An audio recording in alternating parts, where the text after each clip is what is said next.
السلام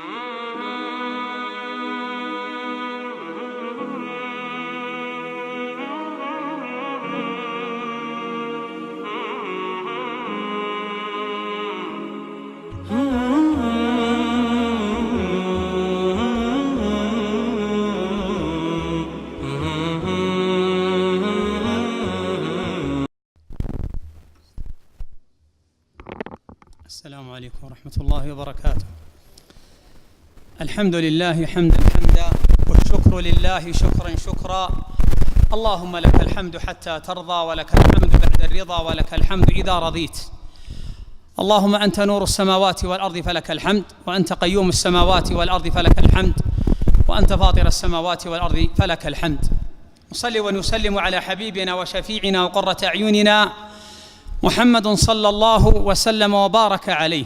اللهم صل وسلم عليه عدد ما ذكره الذاكرون، وصل وسلم وبارك عليه عدد ما غفل عنه الغافلون. أيها الأخيار، كانت محاضرة من المغرب إلى العشاء، ولكن بالترتيب مع الأحبة الأخوان أن تكون كلمة يسيرة بعد صلاة المغرب، ونسأل الله يجعلنا وإياكم من تنشرح قلوبهم لذكر الله، وخاصة أيها الأخيار ونحن حديثنا عن هذه البيوت. اللهم اجعل بيوتنا مطمئنة بذكر الله عز وجل. وكلمة اليسيرة مع أحبتي وإخواني، واحتسبوا الأجر في هذه اللحظات، ونسأل الله أن ينفعنا وإياكم بها. والله الذي لا إله غيره ولا رب سواه أننا بحاجة لمثل هذه الدقائق وهذه المجالس أشد من حاجتنا إلى الطعام والشراب، لأن أحبة القلوب قست، ولن يلين هذه القلوب ولا يجعلها ترتاح ولا تطمئن إلا كما سمعنا من إمامنا في هذه الليلة. يقول عز وجل: الذين آمنوا وتطمئن قلوبهم بذكر الله، ألا بذكر الله تطمئن القلوب. انتهى. هذه القلوب التي خلقها الله عز وجل، وهو عز وجل أعلم بصنعته سبحانه. أنا أريد الراحة والطمأنينة في بيتي مع زوجتي مع أبنائي، انتهى الأمر يا أخوان. والله لا يريحها قنوات فيها من الفضائح ما يعلمها إلا، ولا يريحها تلكم الجوالات التي أخذت الساعات. نختصر الطريق، لا يريحها إلا ذكر الله عز وجل. فكيف نصل إليه؟ وأنا معكم في هذه الدقائق بأمر عظيم، لأن أعمال القلوب كثيرة، لكني أتكلم عن عمل عظيم، وهو كيف نزرع محبة الله في قلوب أفراد أسرنا. فإذا أحبوا الله عز وجل أيها الأخيار، إذا أحبوا الله أطاعوه، وإذا أحبوا رسول الله أطاعوه. ولذلك يا أحبتي، الآن نحن في وقت أشد ما نكون وربي أن نزرع في قلوب أبنائنا وبناتنا وأفراد أسرنا حب الله وحب رسول الله صلى الله وسلم عليه. اللهم اجمعنا بهم في دار الكرامة يا أكرم الأكرمين. نعم أيها الأخيار، هذه الأسرة أولا فنحن كما تعلمون جميعا أننا مسؤولون عنها أمام الله. كلكم راع وكلكم مسؤول عن رعيته. أولا يا أحبتي، كلنا هدف، يكون عندنا هدف في الحياة مع أفراد أسرتي، وهو كيف أصل بهذه الأسرة وأجتمع معهم. مثل ما الآن أنا جالس الآن صلاة العشاء أو بعد صلاة العشاء سأعود إلى بيتي وأجلس مع زوجتي وأبنائي جلسة فيها من الأنس فكيف إذا كانت هذه الجلسة في الجنة؟ هذا التي ندعو لها. إي والله أنت الآن لما تجمع أفراد أسرتك في الجنة، الله يجعلنا وإياكم. وسأذكر آية الله عز وجل وعدنا أن نجتمع وإياهم في الجنة، وهو عز وجل: من أصدق من الله قيلا ومن أصدق من الله حديثا. الله عز وجل وعد أن نجتمع في الجنة، وسيتحقق هذا الأمر، وستسمعون الآية العظيمة، وهذا الوعد من الله عز وجل. لكن يا أخي الكريم أقول يكون لنا هدف. هل الآن كل من معي في هذا المسجد هل هذا هدفنا؟ أن نجتمع أنا وزوجتي وأبنائي وبناتي في جنة عرضها السماوات والأرض؟ لابد أن نعمل من الآن، لابد أن نعد من الآن. الآية يقول عز وجل في سورة غافر، وهذه الآية التي يدعو بها حملة العرش هم الذين يدعون بهذا الدعاء أن الله يجمعك أنت وأفراد أسرتك في الجنة. الله أكبر. يقول عز وجل: ربنا وأدخلهم جنات عدن التي وعدتهم. وش بعد؟ ومن صلح من آبائهم وأزواجهم وذرياتهم إنك أنت العزيز الحكيم. الله أكبر. انتهى. لا، قال عز وجل والعطف قال وقهم السيئات ومن تق السيئات يومئذ فقد رحمته وذلك هو الفوز العظيم. هذا الفوز. تخيل هذا المشهد. وبعدين لما تكون في الجنة من هم جيرانك؟ من هم جيرانك في الجنة؟ الجار أحمد والرحمن بانيه. الجار محمد عليه الصلاة والسلام، الجار أبو بكر، الجار عمر، الجار عثمان. يا أخوان، الله عز وجل يصف هذه البيوت وهذا الاجتماع في الجنة بآية عظيمة، اللهم اجعلنا منهم. تخيل إن الجيران والجلساء معك في الجنة هؤلاء، والله وعد، بل حبيبكم ينتظركم، الله يجعلنا وإياكم منهم. نعم، قال عز وجل في آية عظيمة وهو يبين هذه الحياة. الآن يا أخواني والله ما يمر، اسمحوا لي وضيقت صدوركم، يوم الخميس الماضي كان عنوان خطبتي في ملك سلمان ولا تقربوا الزنا.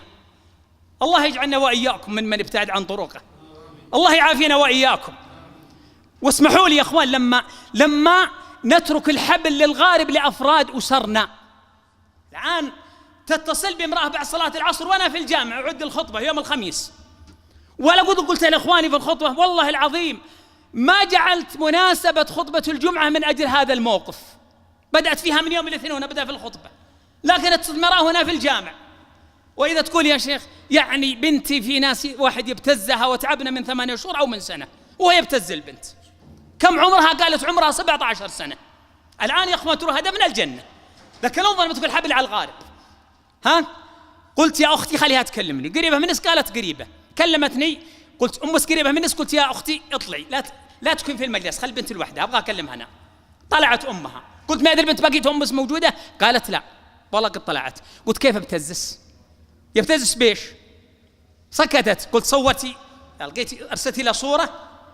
قالت وارسلت صورة صورت نفسها وارسلتها. واسمعوا يا أخوان حتى انتبهوا لبناتكم، أنا ما ودي يا أخوان، لكن الله عز وجل يقول لقد كان في قصصهم عبرة. الآن يا أخوان ما فيه بنت إلا ما عندها جهاز وجهازي، أكثر البنات وين نروح؟ إذا راحت الجامعة قالوا والله ما تدرس ولا تستطيع، بل الآن سموا حتى في الجامعات بدخول الجوالات.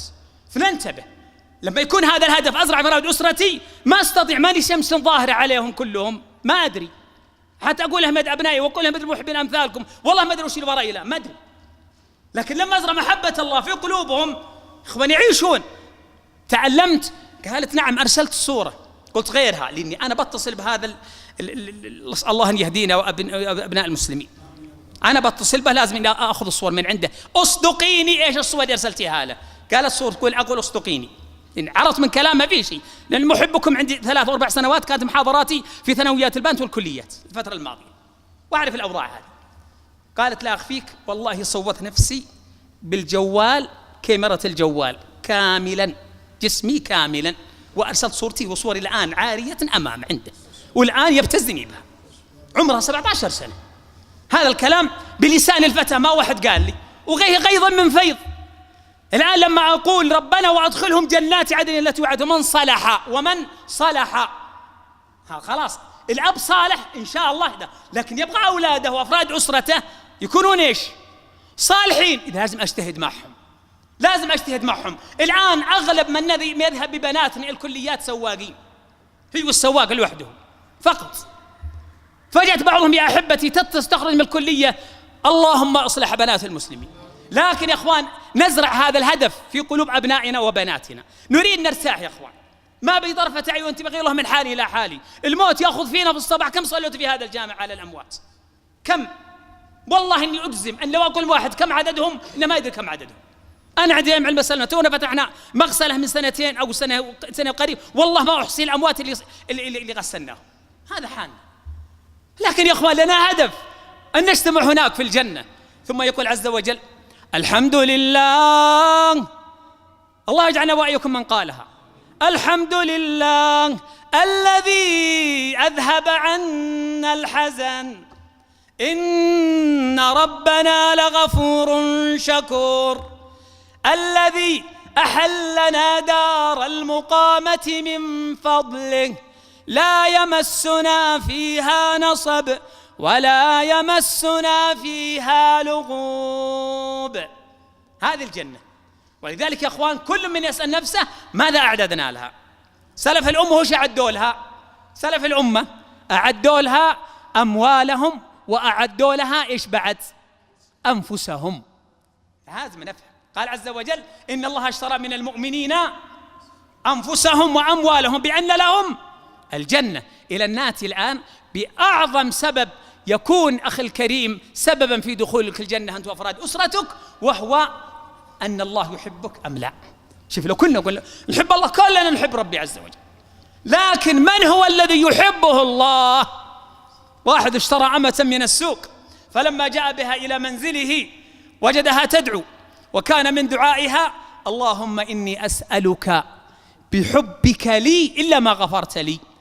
فيقول مولاها يقول أنت عندك تعدي في الدعاء. إيش الله من اللي أخبر إن الله يحبك؟ أنت قولي اللهم إني أسألك بحبي لك، لا تقولين اللهم إني أسألك بحبك لي. إيش قالت؟ قالت والله ما تعديت في الدعاء، أنا أعرف إيش أقول، والله ما أيقظني في هذه الساعة إلا حبه لي، اللي جعلني أقوم آخر الليل وصلي حبه لي. إذن أعظم أمر إذا تعلم أن الله يحبك أن الله يعينك على أعمال الخير. ترى بعض الناس صايمين من يوم الخميس إلى يوم غد 5 أيام، من اللي أعانه إلا توفيق الله، ثم الله أحبه وأعانه. نعم هذا أمر. هناك 3 أمور أذكرها أيها الأخيار بعد أن نكون هدفنا وأفراد أسرنا في الجنة هناك. هذا الحين حديث الناس مستقبل، والله إني أتألم ونحسن مستقبله يا أخي الكريم، ازرع في أفراد أسرتك مستقبلك أن يجتمعنا وياك في الجنة، هذا أول مستقبل. ولا أخي الكريم ما خلق الله نفس إلا وقد تكفل برزقها. الحين لما أقول أفراد أسرتي، أنا عندي محاضرات في ثانويات الأولاد الأسبوع الماضي واللي قبله، والله يا أخوان موقف مر بي فيهم أولادنا من الخير ما يعلمها إلا الله.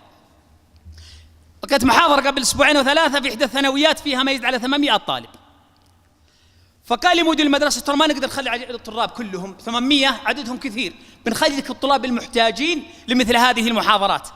قلت ما يخالف. بعد الطابور يوم الأربعاء خرجوا بعض الطلاب مجموعة والمصلى شبه مليء.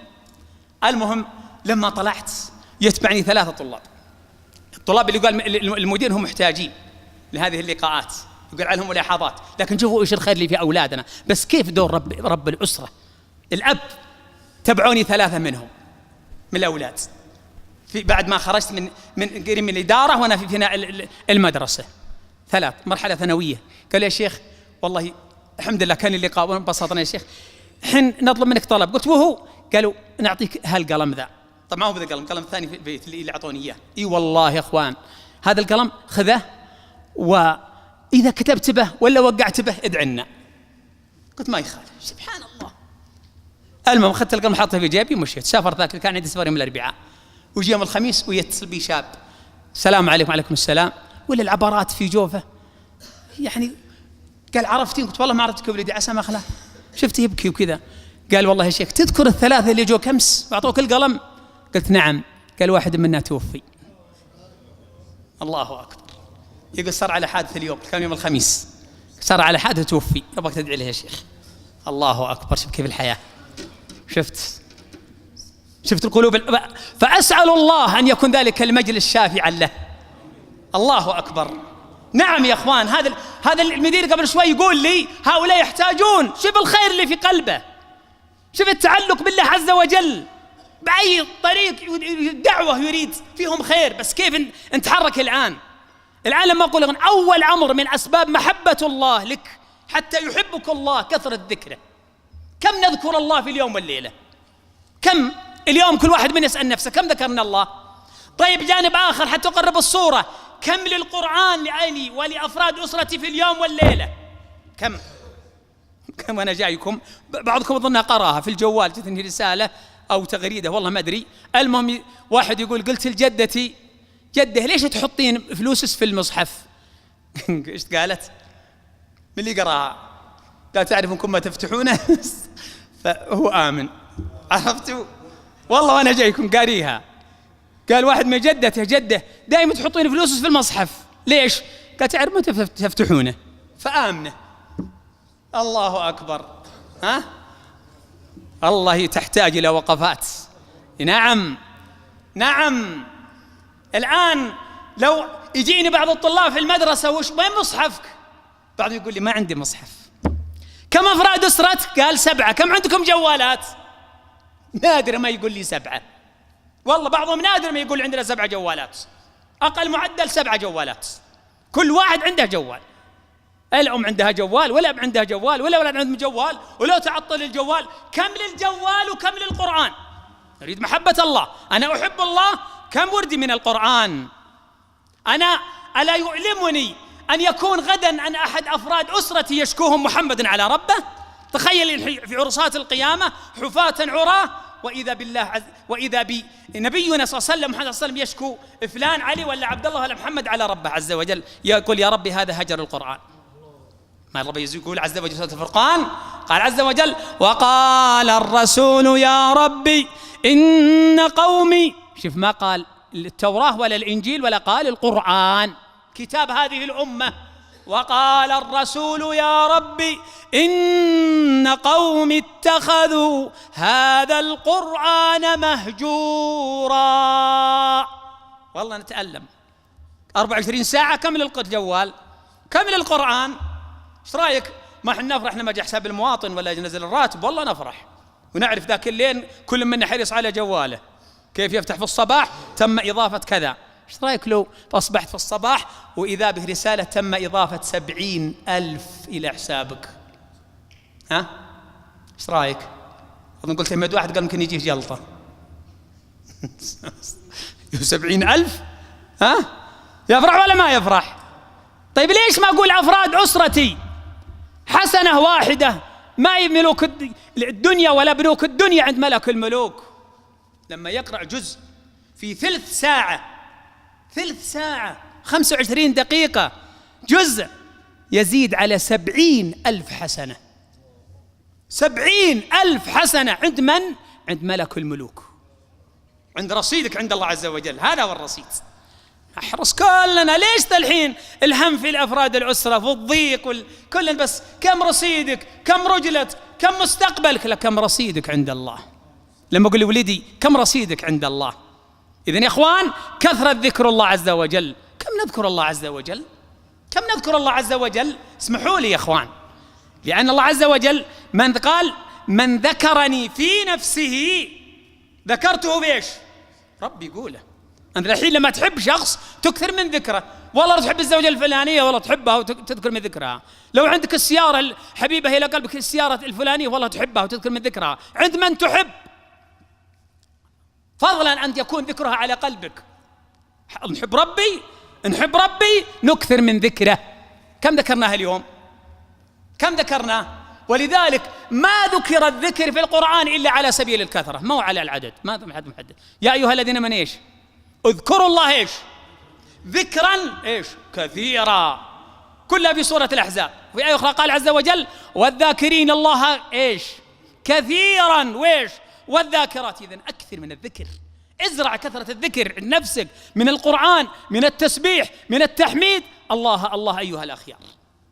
إذن هذا سبب أن الله يحبك. تبغى ربي يحبك؟ أكثر من ذكره. اجعل أفراد أسرتك اجعلهم جوائز على هذا الأمر. الله الله في ذكر الله. اللهم اجعلنا من الذاكرين الله كثيرا والذاكرات. نعم أيها الأخيار. السبب الثاني من أسباب محبة الله للعبد النوافل. ولا يزال عبدي، رب يقول ولا يزال عبدي يتقرب إلي بالنوافل حتى إيش؟ أحبه. أعمل أحيانا نسأل في بعض المدارس والمراحل أزورها، والله العظيم ما عدني أسأل أحيانا، نادرا ما تلقى من يحافظ على السنن الرواتب. وين دور الأب؟ وين دور الأم؟ بل نتعجب إذا رأينا طفل أو شاب يحافظ على صلاة الضحى. صح ولا لا؟ والله حاجة غريبة إلا ما ولا في الأمة، لكن لابد يا إخوان نتحرك. قلت لهم في سالفة المدرسة المدارس، ما شاء الله الطلاب كانوا كثير مرة في الأيام الماضية، قلت أبغى نصلي صلاة الضحى بس كيف قبلتكم؟ قبله ما كان انتبهوا، فأعطتهم طرف سالفة يعني لطف الجو معهم. وإن شاء الله حصل الموقف ذا، واحد تزوج وتلك الليلة وهو مع زوجته يقول والله يوم كبرت وقامت الزوجة تبتسم، يقول والله خلصت وجي أبغى أسلم عليها وأذكر الله عز وجل وأدعو بالدعاء، قال فتعبرت وبكت. يقول قلت بزي أصلي ركعتين، والله يقول وصل ركعتين وعيني وهي قريبة مني.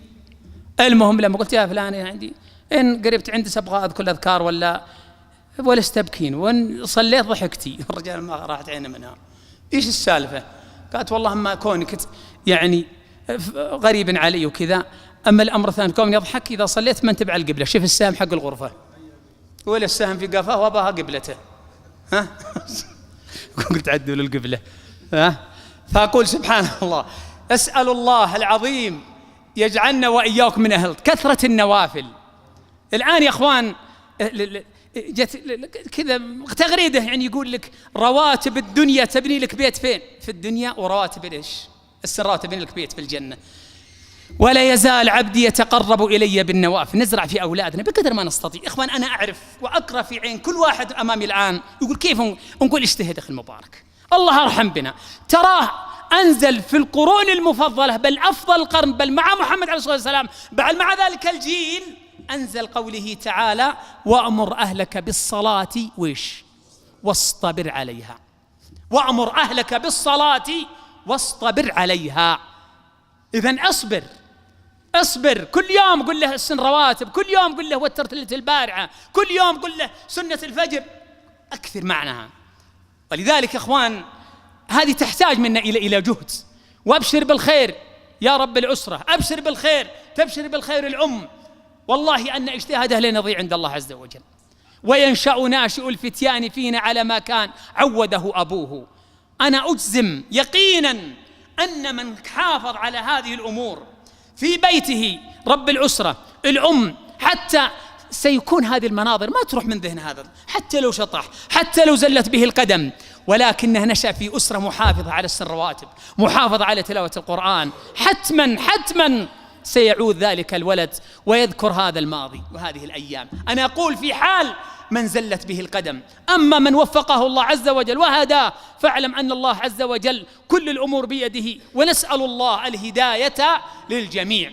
إذن يا أخوان كثرة النوافل. الآن لما أقول لك واجعلها أنت كرب أسرة، ذكرتها في كذا موقف، الركعات سن رواتب، صلاة الليل، أن تجزم الآن وتتعلم أنك تجد إلا ما شاء الله اللي من يحافظ على سنة الوتر، وهي سنة مؤكدة. سنة الفجر خير من الدنيا وما فيها. الله. الأمر الثالث من أسباب محبة الله للعبد، وهو سبب عظيم، الحب في الله والبغض في الله. هذه يا أخوان أوثق عرى الإيمان. يعني بعضنا إلا ما شاء، أنا أحب زوجتي لجمالها، أحبها لراتبها، أحب أولادي لوظيفته، لكن من منا يحب أفراد أسرته لله؟ أنا أحب زوجتي في الله عز وجل. يا إخوان ترى مسألة عظيمة، هذه كلمة قوية لو استشعرتها، إني أحب هذه الزوجة في الله، وذلك كلمة من أحد الموفقين جمع أفراد أسرته وهو رجل صالح ولا نزكيه على الله، قال لهم وهم أفراد أسرته يحبونه ويفتخرون فيه، واعرف هذا الشخص، بس يقول كلمة قلت له القريب منكم لي هو القريب منكم لله. بقدر يا بني، بقدر يا زوجتي يا فلانة، بقدر يا فلانة تكونون قريبين من الله أنتم قريبين مني، وبقدر ما تكونون بعيدين عن الله أنتم بعيدين عني. انتهى. ذلك أخوان مسألة عظيمة. الحب في الله أوثق عرى الإيمان. ذلك أوثق عرى الإيمان الحب في الله والبغض في الله عز وجل. أنا الآن لما أحب في الله عز وجل يا إخوان حتى المشاكل في الأسرة تذوب. والله العظيم أنا أقسم لكم بالله إذا كان أحب الزوجة لله وأحب أفراد أسرتي لله أن المشاكل تذوب في البيت كما يذوب الملح في الماء. ستجد، لأن الدنيا كلها يا أحبتي ونعرف حال الدنيا، لكن لن تجد هذا يغضب إلا من أجل من؟ من أجل الله، من أجل الله. ولذلك إذا كان غضبه من أجل الله، الله سيصلح هذه الأسرة، الله سيصلح هذه الزوجة. إذا كان هذا رب الأسرة يغضب لله. بعضنا الآن إذا خانه ولده ولا أحد أفراد أسرته في أمر من أمور الدنيا، أقام الدنيا ولا إيش، ولا أقعدها، فحط بالسيارة ولا أخذ المال ولا على ما يقولون نقده في المجلس ولا. لكن تعال معه في سنة الفجر، له شهر ما حافظ عليه الأمر عادي، له شهر ما ختم جزء من القرآن الأمر عادي، له شهر ما حافظ على تكبيرة الإحرام الأمر. كيف تبغون ولدا يصلح؟ لذلك لكني أزعل من أجل ابني إنه ما حافظ على الرواتب ويعرف إني زعلت، لكن ما هو كل. ولذلك إذا كان أفراد أسرتي يعلمون أني لا أغضب إلا من أجل الله، والله سيصلحون. أنا أقسم في هذا المكان بإذن الله أنهم سيصلحون. إذا يعرف أن أبوي، أعرف شخص والله يا أخوان أولاده صدموا بالسيارات وأتعبوه، لكن لا يغضب إلا من أجل الله عز وجل. فأجد في الأخير وإذا بأولاده من أصلح الناس عنده، بل والله على ما أقول شهيد. يقول ولد عمره سنتين، أصغر أولاده يقول عمره كم؟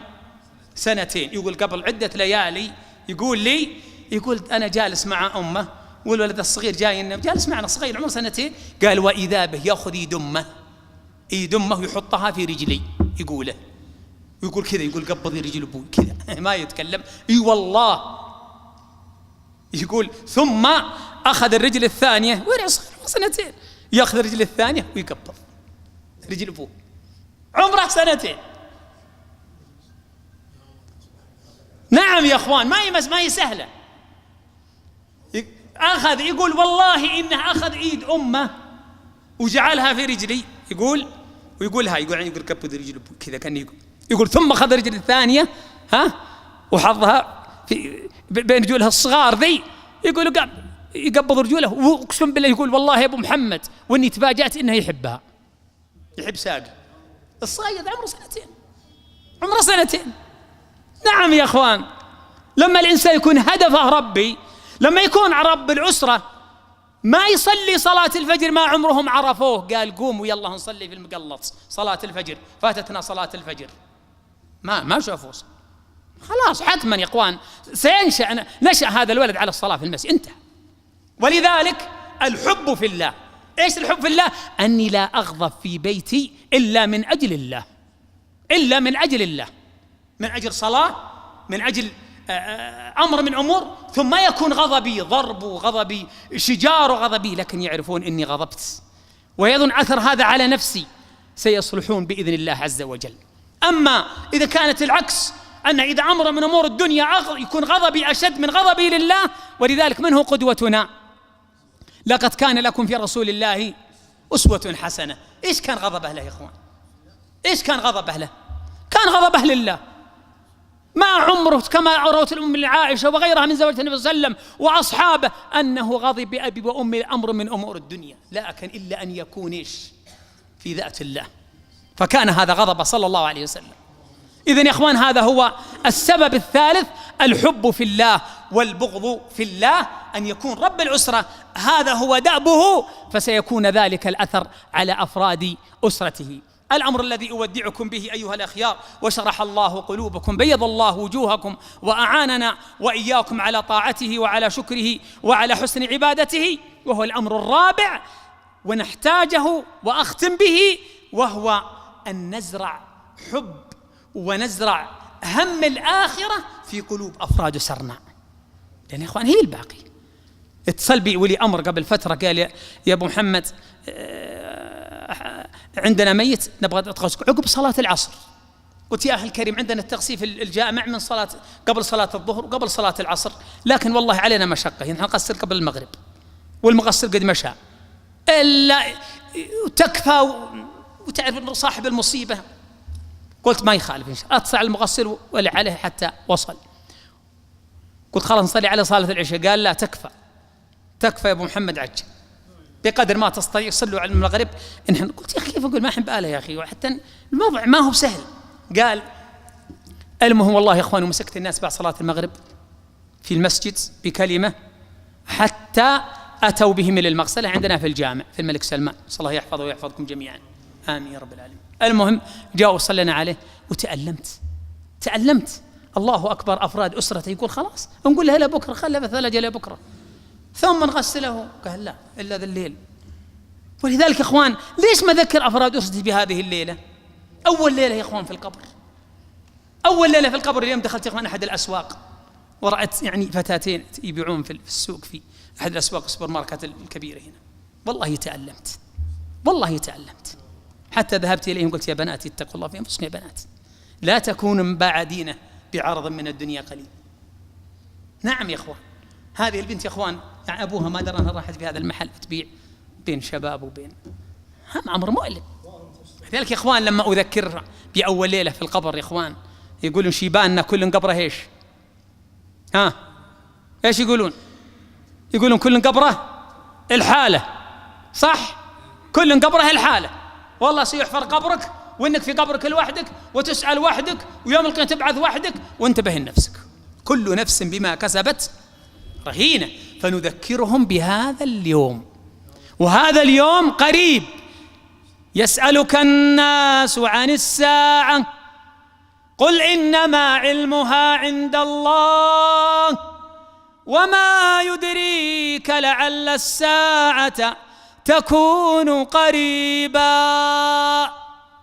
وما يدريك لعل الساعة تكون قريبا. ليش ما نذكرهم يا إخواني بهذا اليوم لما تأخروا عن الصلاة؟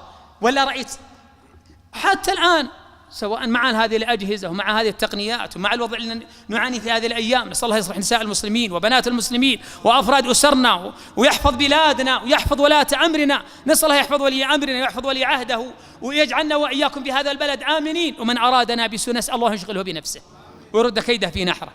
نعم يا إخوان، هذه الأمور تكفيك في حياتك، تكفيك في تربيتك. لما يتذكر أحد أفراد الأسرة إني لحظة من اللحظات سأكون وحيدا فريدا في قبري. إي والله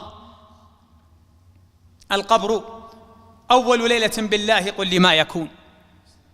والله يا إخوان، ولذلك من الرابع الأسباب يقول عليه الصلاة والسلام جاءه أحد الصحابة قال يا رسول الله متى الساعة؟ قال ما أعددت لها. يقول عليه الصلاة والسلام قال ما أعددت لها؟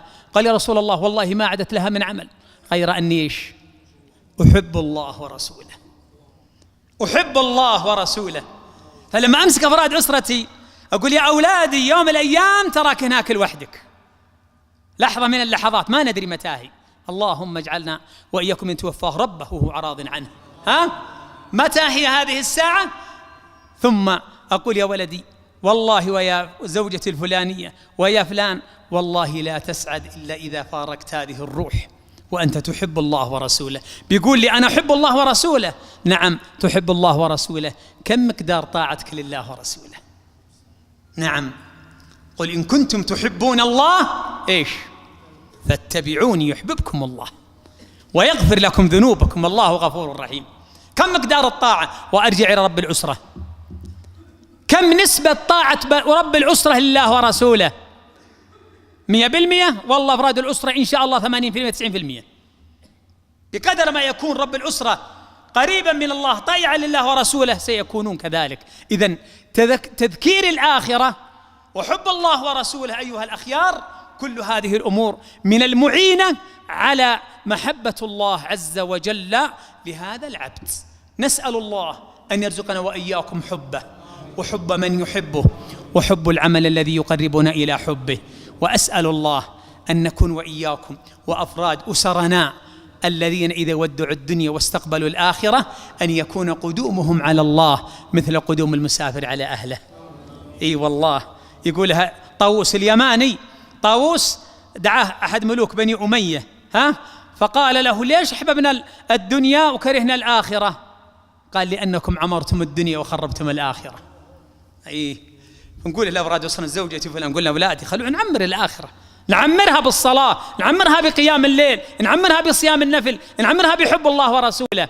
قال كيف القدوم على الله؟ قال يقول الخليفة لطاووس وهم كبار التابعين كيف القدوم على الله؟ قال الناس على صنفين، فالصنف الأول مثل المسافر إذا قدم على أهله يفرحون به ويسعدون به. أحد الشهداء أمس الله يجعله في عداد الشهداء صلى عليه أمس في الجامع عندنا، والحمد لله والله يا إخوان الجامع إنها صكت الإبواب من الزحام أمس، فنسأل الله يجعلنا وإياهم من قدم على الله والله يحب قدومه، ويجعلهم في عداد الشهداء في أعلى منازل الجنان، ويرينا في هذا العدو عجائب قدرته. اللهم أرنا في عجائب قدرتك يا رب العالمين. اللهم لا تحقق لهم غاية ولا ترفع لهم راية. اللهم خذ مخذ عزيز مقتدر. نعم يا إخوان، فيقول مثل قدوم المسافر على أهله. والصنف الثاني قال مثل العبد الآبق عن مولاه، واحد كان عنده عامل ولا عنده أيام الإماء ولا العبيد ثم ند عنه، ايش تراك يقابله بعدين بعد كم شهر ولا كم سنة يقابله بالأحضان؟ قالها صنفين. فلما أكون مثل هذا الحال القدوم على الله عز وجل. الله اجعلنا وإياهم من قدم كالمسافر على أهله. أسأل الله يرفع قدركم يكتب أجركم، شرحتم قلبي ببقائكم في هذه الدقائق، ونسأل الله يجعلنا وإياكم من يتلذذ بها غدا في مقعد صدق عند مليك مقتدر. اللهم يا من يرى مكاننا ويسمع كلامنا ويعلم بحالنا، اللهم إنا نسألك يا حي يا قيوم أن تغفر لنا في ساعتنا هذه أجمعين. اللهم اغفر لنا ما قدمنا وما أخرنا، ما أسررنا وما أعلنا، وما أنت أعلم به منا. أنت المقدم وأنت المؤخر وأنت الظاهر وأنت الباطن، وأنت على كل شيء قدير. اللهم يا من يرى مكاننا ويسمع كلامنا وعالم بأحوالنا، نسألك ربنا غيث الإيمان في قلوبنا وغيث الماء في أوطاننا. اللهم اسقنا غيثا مغيثا هنيئا مريئا سحا عاما غدقا طبقا مجللا دائما نافعا غير ضار عاجلا غير آجل. اللهم يا حي يا قيوم يا حي يا قيوم يا حي يا قيوم. اللهم يا من يرى مكاننا ويسمع كلامنا، أكفنا مرفوعة إليك ترجو ما عندك، فأنت الغني ونحن الفقراء، أنت القوي ونحن الضعفاء. ربنا اللهم إن بأرضنا وآبارنا وأشجارنا من الضنك والضيق واللأوى ما لا نشكوه إلا إليك. اللهم فاسقنا، اللهم فاسقنا، اللهم فاسقنا، اللهم فاسقنا. اسقنا غيثا مغيثا هنيئا مريئا سحا عاما غدقا طبقا مجللا دائما نافعا غير ضار عاجلا غير آجل يا رب العالمين. اللهم على ضراب ومنابت الشجر أنبت به الزرع وأدر به الضرع يا رب العالمين. اللهم سقيا رحمة لا سقيا عذاب ولا هدم ولا غرق. اللهم سقيا رحمة لا سقيا عذاب ولا هدم ولا غرق. نستغفرك ربنا إنك كنت غفارا فأرسل السماء علينا مدرارا. نسألك اللهم غيث النصر لأمة الإسلام في مشارق الأرض ومغاربها. اللهم انصر جنودنا المرابطين على حدود بلادنا، اللهم انصرهم نصرا عاجلا غير آجل يا رب العالمين. اللهم كن لهم يا رب العالمين واربط على قلوبهم. اللهم إنا نسألك من قدم إليك منهم فاجعله في عداد الشهداء وفي أعلى منازل الجنان. من كان مريضا أو جريحا فعجل بشفائه يا رب العالمين. اللهم اخلفهم في أهلهم وزوجاتهم وأبنائهم وبناتهم، اخلف فيهم الصلاح والتوفيق يا رب العالمين. اللهم أرنا في هذا العدو عجائب قدرتك. اللهم عليك بأعداء الإسلام في كل مكان يا رب العالمين. اللهم وفق ولي أمرنا ونائبه لما في خير البلاد والعباد، وارزقهم بالبطانة الصالحة المعين لهما على الخير يا ذا الجلال والإكرام. اللهم لا تفرق جمعنا هذا إلا بذنب مغفور وعمل صالح مبرور وتجارة لن تبور. اللهم اختم بالصالحات أعمالنا، اختم بالصالحات أعمالنا، اللهم اختم بالصالحات أعمالنا يا رب العالمين. اللهم اجعلنا في قبورنا في روضة من رياض الجنان، واجعلنا ممن يقال لهم غدا كلوا واشربوا هنيئا بما أسلفتم في الأيام الخالية. اللهم يا حي يا قيوم آت نفوسنا تقواها، زكي أنت خير من زكاها، أنت وليها مولاها. وصلى الله وسلم وبارك على سيدنا محمد. لا تنسون سنة الراتب، الله يوفقكم.